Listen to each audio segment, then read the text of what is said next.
ತುಂಬಾನೇ ಸುಂದರವಾಗಿ ಕಾಣಿಸುತ್ತಿರುವಂತ ಮೇಘನರಾಜ್ ಅವರ ಫೋಟೋಸ್ಗಳು ಈಗ ಬಹಳನೇ ವೈರಲ್ ಆಗುತ್ತಿದೆ.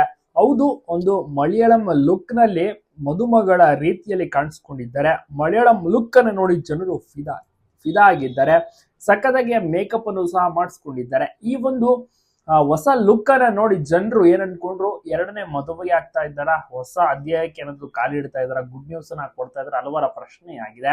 ಯಾಕೆಂದ್ರೆ ಈ ಒಂದು ಕಾಸ್ಟ್ಯೂಮ್ ನಲ್ಲಿ ಕಾಣಿಸ್ಕೊಂಡ ತಕ್ಷಣ ಎಲ್ಲ ಒಂದು ಮೈಂಡಿಗೆ ಬರ್ಬೋದು ಹಾಗೇನೆ ಏನಾದ್ರು ಮದುವೆ ವಿಚಾರನ ಅಂತ. ಯಾಕೆಂದ್ರೆ ಮದುವೆಯ ಒಂದು ಗೆಟಪ್ ಇದಾಗಿರುತ್ತೆ. ತುಂಬಾ ಅದ್ಭುತವಾಗಿ ರಾಯನ್ ಕೂಡ ಈ ಗೆಟಪ್ ನಲ್ಲಿ ನೋಡಿ ಖುಷಿ ಪಟ್ಟಿದ್ದಾರೆ. ಫಸ್ಟ್ ಟೈಮ್ ಈ ಗೆಟಪ್ ಅನ್ನ ರಾಯನ್ ಸಹ ನೋಡ್ತಾ ಇರುವಂತದ್ದು. ಜಸ್ಟ್ ಸ್ವಲ್ಪ ಫೋಟೋಶೂಟ್ ಗಾಗಿ ಈ ರೀತಿಯ ಒಂದು ಮೇಕಪ್ ಅನ್ನ ಮಾಡಿಸ್ಕೊಂಡಿದ್ರೆ, ಒಂದು ಕಾಸ್ಟ್ಯೂಮ್ ನಲ್ಲಿ ಮಿಂಚಿದ್ದಾರೆ ಅಂತ ಹೇಳ್ಬೋದು. ಒಳ್ಳೊಳ್ಳೆ ಪ್ರಾಜೆಕ್ಟ್ ಗಳನ್ನ ಮಾಡ್ತಾ ಇದ್ದಾರೆ, ಒಳ್ಳೊಳ್ಳೆ ಅವಕಾಶಗಳು ಕೂಡ ಸಿಗ್ತಾ ಇದೆ.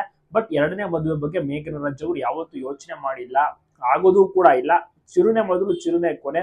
ಮಗನಿಗಾಗಿ ಜೀವಿಸ್ತಾ ಇರೋದು, ಮಗನಿಗಾಗಿಯೇ, ಒಂದು ಮಗನೇ ಪ್ರಪಂಚ. ಒಳ್ಳೆ ಸಿನಿಮಾಗಳನ್ನ ಮಾಡ್ತಾ ಅದ್ಬಿಟ್ರೆ ಬೇರೆನೂ ಕೂಡ ಅವ್ರ ಆಲೋಚನೆ ಮಾಡಿಲ್ಲ. ನಿಮ್ಮ ಒಂದು ಅನಿಸಿಕೆನ ತಪ್ಪದೆ ಕಮೆಂಟ್ ಮಾಡಿ. ಹೇಗೆ ಕಾಣಿಸ್ತಾ ಇದ್ದಾರೆ ಮೇಘನರಾಜ್ ಅವರು ಒಂದು ಹೊಸ ಲುಕ್ ನಲ್ಲಿ ಕೂಡ ತಿಳಿಸಿ.